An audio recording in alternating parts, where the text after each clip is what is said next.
नमस्कार, स्वागत है आपका हमारे फिनिक्स एकेडमी के यूट्यूब चैनल पर। दोस्तों आज है 20 अप्रैल 2020 और 20 अप्रैल 2020 से करंट अफेयर्स के जितने भी इंपॉर्टेंट क्वेश्चन बन सकते हैं सारे इस वीडियो में डिस्कस करने वाला हूं। और दोस्तों हर क्वेश्चन से रिलेटेड इंपॉर्टेंट फैक्ट के बारे में भी बताऊंगा, तो पूरा वीडियो बहुत ही ध्यान से देखिए क्योंकि लास्ट में आपसे एक क्वेश्चन भी पूछूंगा जिसका आंसर आपको कमेंट बॉक्स में बताना है। दोस्तों इस वीडियो की पीडीएफ फाइल प्राप्त करने के लिए आप हमारे टेलीग्राम चैनल से जुड़ सकते हैं, वहां से अन्य प्रकार की पीडीएफ फाइल डाउनलोड कर सकते हैं। दोस्तों अभी तक आपने हमारा चैनल सब्सक्राइब नहीं किया है तो फटाफट करके चैनल को सब्सक्राइब कर लें और बेल आइकन दबाना बिल्कुल भी ना भूलें। चलिए तो दोस्तों जैसा कि आपको पता है कि 20 अप्रैल 2020 की करंट अफेयर्स के पहले हम लोगों को कल की जो इंपॉर्टेंट करंट अफेयर्स है उसका रिवीजन करना है। तो फटाफट करके 5 मिनट में कल की इंपॉर्टेंट करंट अफेयर्स का रिवीजन कर लेते हैं। तो दोस्तों पहला क्वेश्चन था, हाल ही में विश्व धरोहर दिवस कब मनाया गया? तो याद रखिए दोस्तों 18 अप्रैल को विश्व धरोहर दिवस मनाया गया। चलिए क्वेश्चन नंबर दूसरा था, पर्सनल प्रोटेक्टिव कवरऑल सूट किसके द्वारा तैयार किया गया? तो दोस्तों याद रखिए personal protective coverall suit CSIRNAL के द्वारा विकसित किया गया। चलिए दोस्तों क्वेश्चन नंबर तीसरा आपके सामने आ चुका है। क्वेश्चन नंबर तीसरा है, हाल ही में सहारे ओरम का निधन हुआ वह कौन थे? तो दोस्तों सहारे ओरम जिनका निधन हुआ है वह एक आदिवासी नेता थे। कौन थे? तो वह एक आदिवासी नेता थे। चलिए क्वेश्चन नंबर 4 की बात करें तो हाल ही में किस मोटर कंपनी ने स्पोर्ट्स मोटरसाइकिल नॉर्टन का अधिग्रहण किया है? तो नॉर्टन का अधिग्रहण किसने किया है? तो याद रखिए टीवीएस मोटर कंपनी ने नॉर्टन का अधिग्रहण कर लिया है। दोस्तों क्वेश्चन नंबर 5 की बात करें तो क्वेश्चन नंबर 5 है, किसान रथ मोबाइल एप्लीकेशन किसने लॉन्च किया है? तो याद रखिए दोस्तों नरेंद्र सिंह तोमर ने लॉन्च किया है किसान रथ मोबाइल एप्लीकेशन। चलिए क्वेश्चन नंबर 6 की बात करते हैं। तो क्वेश्चन नंबर 6 है, कहां पर स्थित भारतीय उच्चायोग ने वर्चुअल गोलमेज कोविड-19 बैठक का आयोजन किया है? तो जो वर्चुअल गोलमेज कोविड-19 बैठक का आयोजन हुआ है वह हुआ है आपका ब्रिटेन में। कहां पर हुआ है? ब्रिटेन में हुआ है। क्वेश्चन नंबर 7 की बात करें तो दोस्तों क्वेश्चन नंबर 7 है, सभी डाक कर्मियों को ड्यूटी पर रहते हुए बीमारी का शिकार हो जाने पर कितने लाख रुपए का मुआवजा देने का फैसला किया गया है? तो दोस्तों याद रखिए 10 लाख रुपए का मुआवजा देने का फैसला किया गया है। क्वेश्चन नंबर 8 है, क्वेश्चन नंबर 8 था, हाल ही में किस फसल के लिए वीडियो कॉन्फ्रेंसिंग के जरिए राष्ट्रीय सम्मेलन आयोजित किया गया? तो दोस्तों याद रखिए खरीफ फसल 2020 के लिए। किसके लिए? तो खरीफ फसल के लिए।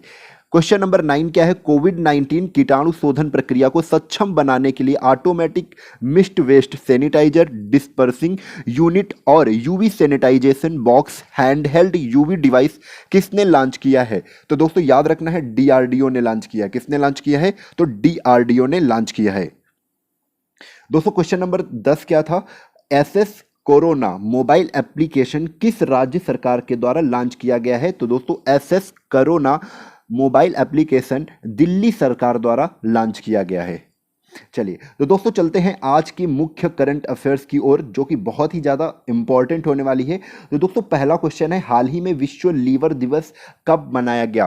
तो हाल ही में विश्व लीवर दिवस मनाया गया दोस्तों 19 अप्रैल को। कब मनाया गया? तो 19 अप्रैल को मनाया गया, आपको याद रखना है। चलिए दोस्तों इससे इंपॉर्टेंट फैक्ट की बात कर लेते हैं। तो इससे जुड़े इंपॉर्टेंट फैक्ट हैं, 19 अप्रैल को हर साल वर्ल्ड लीवर डे मनाया जाता है। इसका उद्देश्य मानव शरीर में जिगर के बारे में जागरूकता और समझ को लाना है और जिगर की बीमारियों का इलाज कैसे किया जाता है। दोस्तों विश्व स्वास्थ्य संगठन के अनुसार लीवर की बीमारियों भारत देश में होने वाली 10वीं सबसे आम समस्या है। यानी 10वीं समस्या क्या है? आम समस्या है। 10 लोगों में 1 लोगों के लीवर की प्रॉब्लम जरूर हो जाती है। दोस्तों यहां पर बात आई है WHO की। तो WHO का फुल फॉर्म क्या है? तो WHO का फुल फॉर्म है वर्ल्ड हेल्थ ऑर्गेनाइजेशन। दोस्तों विश्व स्वास्थ्य संगठन स्थापना कब हुई? तो 7 अप्रैल 1998 को इसकी 1948, याद रखिए 7 अप्रैल 1948 को स्थापना हुई है। दोस्तों मुख्यालय की बात करें तो जेनेवा स्विट्जरलैंड में इसका मुख्यालय है। अध्यक्ष कौन है? तो अध्यक्ष हैं एडहानॉम। कौन है? टेड्रोस एडहानॉम इसके अध्यक्ष हैं। दोस्तों सदस्य देशों की संख्या की बात करें तो 194 इसके सदस्य देश हैं। दोस्तों यहाँ पर बात आई है अप्रैल की, तो अप्रैल के प्रमुख दिन देख लेते हैं कौन कौन से हैं प्रमुख दिवस। तो दोस्तों 2 अप्रैल को विश्व ऑटिज्म चेतना दिवस के रूप में मनाते हैं। 4 अप्रैल को अंतर्राष्ट्रीय खाद्य एवं जागरूकता दिवस। 7 अप्रैल को विश्व स्वास्थ्य दिवस। 14 अप्रैल को अंबेडकर जयंती। 14 अप्रैल को विश्व चागास रोग दिवस। 17 अप्रैल को विश्व हीमोफीलिया दिवस। 18 अप्रैल को विश्व विरासत दिवस। 19 अप्रैल को विश्व लीवर दिवस। 22 अप्रैल को पृथ्वी दिवस के रूप में मनाते हैं।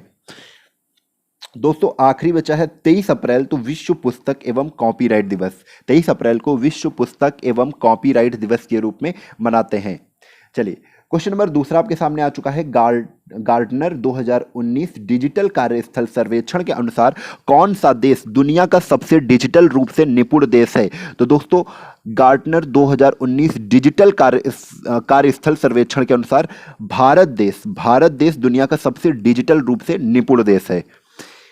दोस्तों इंपॉर्टेंट फैक्ट हैं, गार्टनर 2019 डिजिटल कार्यस्थल सर्वेक्षण में पाया गया कि भारत दुनिया का सबसे डिजिटल रूप से निपुण देश है। इसके बाद आपका यूके और यूएस का स्थान आता है। दोस्तों यहीं पर देख लेते हैं, कार्यस्थल में डिजिटल तकनीकों का उपयोग करके नए कौशल सीखने की इच्छा के साथ साथ भारत में सबसे बड़ा जनरल जेड कार्यबल है। दोस्तों भारत में 27% डिजिटल कामगार काम करने के लिए डिजिटल तकनीकों के कुशल विशेषज्ञ हैं। चलते हैं क्वेश्चन नंबर तीसरे पर। तो क्वेश्चन नंबर तीसरा आपके सामने आ चुका है। हाल ही में किसने सभी राज्यों और केंद्र शासित प्रदेशों को स्कूल की फीस नहीं बढ़ाने का आदेश दिया है? तो दोस्तों किसने केंद्र शासित प्रदेशों और सभी राज्यों में फीस बढ़ाने का आदेश नहीं दिया है? तो याद रखिए सीबीएसई ने फीस ना बढ़ाने का आदेश दे दिया है। दोस्तों केंद्रीय माध्यमिक शिक्षा बोर्ड यानी सीबीएसई ने सभी राज्यों और केंद्र शासित प्रदेशों को स्कूल की फीस नहीं बढ़ाने का आदेश दे दिया है और साथ ही शिक्षकों के वेतन भी देने का आदेश दिया है। दोस्तों सीबीएसई का फुल फॉर्म क्या है? तो याद रखिए central board of secondary education यानी केंद्रीय माध्यमिक शिक्षा बोर्ड। भारत में शिक्षा के एक राष्ट्रीय स्तर का बोर्ड है। दोस्तों स्थापना कब हुई है? तो 3 नवंबर 1962 को इसकी स्थापना हुई है। मुख्यालय है आपका नई दिल्ली में। कहाँ पर है? तो आपका मुख्यालय है नई दिल्ली में सीबीएसई का। चलिए तो दोस्तों क्वेश्चन नंबर 4 की बात करते हैं। कहां पर स्थित सेंट्रल फूड टेक्नोलॉजी इंस्टीट्यूट ने नई दिल्ली के अखिल भारतीय आयुर्विज्ञान संस्थान यानी एम्स में कोरोना प्रभावित रोगियों को उच्च प्रोटीन वाले बिस्कुट उपलब्ध कराए हैं? तो दोस्तों याद रखिए मैसूर में। कहां पर? तो मैसूर में। चलिए इंपॉर्टेंट फैक्ट की बात करें तो मैसूर स्थित CSIR central food technological research institute CRTRI ने एक हाई प्रोटीन बिस्कुट तैयार किया है। अखिल भारतीय आयुर्विज्ञान संस्थान यानी एम्स नई दिल्ली में कोरोना प्रभावित रोगियों को ये उच्च प्रोटीन बिस्कुट दिए जाएंगे। दोस्तों बिस्कुट में गेहूं का आटा, मैदा, चीनी, सोया प्रोटीन, दूध के ठोस पदार्थ, ग्लूकोज, सोया आटा, मट्ठा प्रोटीन, हाइड्रोजनीकृत वसा, INS 500 सेकेंड और INS 503 सेकेंड एजेंट, नमक और स्वाद शामिल होते हैं। दोस्तों यहां पर बात आई है कर्नाटक की। तो कर्नाटक की राजधानी है बेंगलुरु। मुख्यमंत्री हैं BS येदुरप्पा। कौन है? BS येदुरप्पा जो कि भारतीय जनता पार्टी के हैं। गवर्नर हैं तो बजूभाई वाला। कौन है गवर्नर? बजूभाई वाला है। यहां पर दोस्तों इसरो का मुख्यालय भी है। इसरो का फुल फॉर्म क्या है? तो इंडियन स्पेस रिसर्च ऑर्गेनाइजेशन। दोस्तों कर्नाटक के उच्च न्यायालय की बात करें तो उच्च न्यायालय आपका बेंगलोर में स्थित है। इसके मुख्य न्यायाधीश कौन है? तो अभय श्रीनिवास ओका जी हैं। कौन है? अभय श्रीनिवास ओका जी हैं। दोस्तों कर्नाटक के 5 पड़ोसी राज्य हैं जिनमें महाराष्ट्र, गोवा, केरल, तमिलनाडु और आंध्र प्रदेश शामिल हैं। दोस्तों कर्नाटक में लोकसभा की सीटों की बात करें तो 28 हैं लोकसभा की सीटें। कर्नाटक में राज्यसभा सीटें हैं 12। कर्नाटक में विधानसभा की सीटें हैं 224। दोस्तों कर्नाटक के मुख्य अभ्यारण्य की बात करें तो बांदीपुर अभ्यारण्य कहां पर है? तो कर्नाटक में है। सोमेश्वर अभ्यारण्य, भद्रा अभ्यारण्य, तुंगभद्रा अभ्यारण्य और नागरहोल राष्ट्रीय उद्यान, सभी अभ्यारण्य या सभी राष्ट्रीय उद्यान कर्नाटक में स्थित हैं। दोस्तों क्वेश्चन नंबर 5 है। Shuttling to the top the story of PV Sindhu नामक पुस्तक के लेखक कौन है? दोस्तों shuttling to the top the story of PV Sindhu नामक पुस्तक के लेखक कौन है? तो याद रखिए दोस्तों कृष्णा स्वामी जी हैं। कौन है? कृष्णा स्वामी V। चलिए दोस्तों, इंपॉर्टेंट फैक्ट की बात करें तो कृष्णा स्वामी वी द्वारा लिखित shuttling to the top story of PV Sindhu नामक पुस्तक के लेखक हैं। यह दुनिया के सबसे बेहतरीन बैडमिंटन खिलाड़ियों में से एक की कहानी बताती है। दोस्तों, यह उसके जीवन को उस समय से बताती है जब वह सिकंदराबाद में रहती थी और पी गोपीचंद अकादमी के लिए ट्रेन से हर दिन 40 किलोमीटर की यात्रा करती थी। चलिए क्वेश्चन नंबर 6 पर चलते हैं। तो क्वेश्चन नंबर 6 दोस्तों आपके सामने आ चुका है। किस राज्य ने निर्णय लिया है कि जो स्वास्थ्य कार्यकर्ता सीधे कोरोना रोगियों के इलाज में लगे हैं उन्हें मानदेय के रूप में हर महीने 10,000 की सेवा राशि दी जाएगी? तो ये बताना है किस राज्य सरकार ने निर्णय लिया है। तो दोस्तों मध्य प्रदेश राज्य सरकार ने निर्णय लिया है। दोस्तों इंपॉर्टेंट फैक्ट की बात करें तो मध्य प्रदेश सरकार ने निर्णय लिया है कि जो स्वास्थ्य कार्यकर्ता सीधे कोरोना रोगियों के इलाज में लगे हैं उन्हें मानदेय के रूप में हर महीने 10,000 की सेवा राशि दी जाएगी। दोस्तों यदि कोरोना रोगियों की सेवा में लगे हुए अन्य विभागों के कर्मचारी भी संक्रमित होते हैं तो उन्हें सेवा राशि के रूप में 10,000 दिए जाएंगे।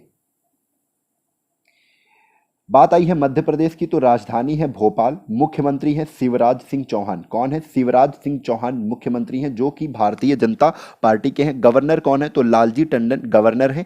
बात करते हैं मध्य प्रदेश के उच्च न्यायालय की। दोस्तों मध्य प्रदेश का उच्च न्यायालय स्थित है जबलपुर में। कहां पर स्थित है? जबलपुर में स्थित है। और इसके मुख्य न्यायाधीश कौन है? तो याद रखिए अजय कुमार मित्तल जी हैं। अजय कुमार मित्तल जी हैं जबलपुर उच्च न्यायालय के न्यायाधीश। दोस्तों मध्य प्रदेश की लोकसभा की सीटों की बात करें तो 29 हैं लोकसभा की सीटें। मध्य प्रदेश में राज्यसभा की सीटें हैं 11। मध्य प्रदेश की विधानसभा की सीटों की बात करें तो 231 हैं विधानसभा की सीटें। दोस्तों मध्य प्रदेश को हम सोया प्रदेश के नाम से भी जानते हैं, टाइगर स्टेट के नाम से भी जानते हैं, घड़ियाल स्टेट के नाम से भी जानते हैं। दोस्तों मध्य प्रदेश के अगर राष्ट्रीय उद्यान की बात करें तो सबसे पहले कान्हा राष्ट्रीय उद्यान, बांधवगढ़ राष्ट्रीय उद्यान, माधव राष्ट्रीय उद्यान, पन्ना राष्ट्रीय उद्यान, वन विहार राष्ट्रीय उद्यान, इंदिरा प्रियदर्शनी उद्यान, संजय राष्ट्रीय उद्यान, मंडला प्लांट फॉसिल, ये सभी शामिल हैं। दोस्तों चलते हैं क्वेश्चन नंबर 7 पर। तो निम्न में से कौन सी ऐप केवल 13 दिनों में 50 मिलियन डाउनलोड तक पहुंच गई है, जिसमें यह दुनिया का सबसे तेज डाउनलोड किए जाने वाला ऐप बन गया है? तो दोस्तों 50 मिलियन डाउनलोड तक पहुंच गया है, ये कौन सा ऐप है? तो याद रखना आरोग्य सेतु। आरोग्य सेतु को 50 मिलियन से ज़्यादा तक डाउनलोड किया जा चुका है। दोस्तों इंपॉर्टेंट फैक्ट की बात करें तो इंपॉर्टेंट फैक्ट है कि आरोग्य सेतु ऐप केवल 13 दिनों में 50 मिलियन डाउनलोड तक पहुंच गया है, जिससे यह दुनिया का सबसे तेज डाउनलोड किए जाने वाला ऐप बन गया है। दोस्तों इसकी घोषणा नीति आयोग के सीईओ अमिताभ कांत ने की है। दोस्तों ऐप कोविड-19 मामलों को चारों ओर ट्रैक करता है और व्यक्तिगत स्तर पर वायरस से लड़ने में मदद करता है। दोस्तों ऐप को राष्ट्रीय सूचना विज्ञान केंद्र यानी एनआईसी द्वारा विकसित किया गया है। दोस्तों बात आई है एनआईसी की, तो एनआईसी का फुल फॉर्म है नेशनल इंफॉर्मेटिक्स सेंटर यानी कि राष्ट्रीय सूचना विज्ञान केंद्र। दोस्तों इसकी स्थापना कब हुई? तो स्थापना हुई 1976 में। मुख्यालय है नई दिल्ली में। कहाँ है मुख्यालय? नई दिल्ली में मुख्यालय है। महानिदेशक है नीता वर्मा जी। नीता वर्मा जी महानिदेशक है। चलते हैं क्वेश्चन नंबर 8 पर। तो दोस्तों क्वेश्चन नंबर 8 क्या है? कोरोना संकट के बीच किस देश के प्रधानमंत्री ने देश के सभी नागरिकों को $930 यानी 71,161 रुपए देने की घोषणा की है? तो वो किस देश के प्रधानमंत्री हैं? तो दोस्तों याद रखिए जापान देश के प्रधानमंत्री हैं और जापान देश के नागरिकों को $930 यानी 71,161 रुपए देने की घोषणा की है। इंपॉर्टेंट फैक्ट की बात करें तो दोस्तों जापान के प्रधानमंत्री शिंजो अबे ने कोरोना संकट के बीच देश के सभी नागरिकों को $930 यानी 1 लाख येन देने की घोषणा की है। साथ ही देश के प्रत्येक घर में 2 मास्क की डिलीवरी भी शुरू कर दी है। दोस्तों बात आई है जापान की, तो राजधानी है टोक्यो। जापान की राजधानी है टोक्यो। मुद्रा है यहाँ की येन है मुद्रा। सम्राट कौन है? तो नारूहितो यहाँ के सम्राट हैं। और प्रधानमंत्री आप जानते हैं शिंजो एबे जी प्रधानमंत्री हैं। दोस्तों चलते हैं क्वेश्चन नंबर 9 पर। तो क्वेश्चन नंबर 9 है, पर्यावरण मंत्रालय ने विभिन्न दवाओं की उपलब्धता को बढ़ाने के लिए किस पर्यावरण प्रभाव आकलन अधिसूचना में संशोधन किया है? तो दोस्तों याद रखिए, पर्यावरण प्रभाव आकलन अधिसूचना 2005 को बढ़ाने के लिए जो इसमें पर्यावरण प्रभाव आकलन अधिसूचना है उसमें संशोधन किया है। दोस्तों इंपॉर्टेंट फैक्ट की बात करें तो पर्यावरण मंत्रालय ने विभिन्न दवाओं की उपलब्धता को बढ़ाने के लिए पर्यावरण प्रभाव आकलन अधिसूचना 2005 में संशोधन किया है। दोस्तों बात आई है केंद्रीय पर्यावरण वन और जलवायु की। तो केंद्रीय पर्यावरण वन और जलवायु परिवर्तन मंत्री कौन है? तो आपको याद रखना है, प्रकाश जावड़ेकर जी हैं केंद्रीय पर्यावरण या वन और जलवायु परिवर्तन मंत्री। दोस्तों चलते हैं क्वेश्चन नंबर 10 पर। तो हाल ही में किसे वर्ल्ड वाइड फंड यानी WWF इंडिया के पर्यावरण शिक्षा कार्यक्रम का ब्रांड एम्बेसडर चुना गया है? तो दोस्तों किसे चुना गया है? तो आपको याद रखना है, WWF का ब्रांड एम्बेसडर विश्वनाथन आनंद जी को चुना गया है, जो कि एक शतरंज खिलाड़ी हैं। दोस्तों इंपॉर्टेंट फैक्ट की बात करें तो हाल ही में 5 बार के विश्व चैंपियन विश्वनाथन आनंद को वर्ल्ड वाइड फंड यानी WWF इंडिया के पर्यावरण शिक्षा कार्यक्रम का ब्रांड एम्बेसडर चुना गया है। दोस्तों भारत में वर्ल्ड वाइड फंड इंडिया ने पर्यावरण संरक्षण के 50 वर्ष पूरे कर लिए हैं। तो चलते हैं आज के सवाल पर। तो आज का सवाल है जिसका आंसर आपको कमेंट बॉक्स में बताना है। दोस्तों बताया आप जरूर करें, क्योंकि आप जो भी बताते हैं और लिखते हैं वो आपको हमेशा याद रहता है, तो आप बताने की पूरी कोशिश करेंगे। दोस्तों PK पुरवार को MTNL का अतिरिक्त, MTNL मतलब महानगर टेलीफोन निगम लिमिटेड, MTNL का अतिरिक्त प्रभार सौंपा गया है। वह किस कंपनी के अध्यक्ष और प्रबंध निदेशक हैं? तो दोस्तों इसका आंसर आपको कमेंट बॉक्स में बताना है और आप बताया जरूर करें। मैं फिर से बता रहा हूं, आप जो भी बताते हैं या लिखते हैं आपको हमेशा याद रहता है। तो दोस्तों आज के लिए बस इतना ही। अगर आपको आज की करंट अफेयर्स अच्छी लगी है तो अपने दोस्तों में ज़्यादा से ज़्यादा शेयर कर दीजिए। तो दोस्तों इसी के साथ, इसी उमंग उत्साह के साथ धन्यवाद। फिर मिलते हैं कल, तब तक के लिए जय हिंद, जय भारत, वंदे मातरम।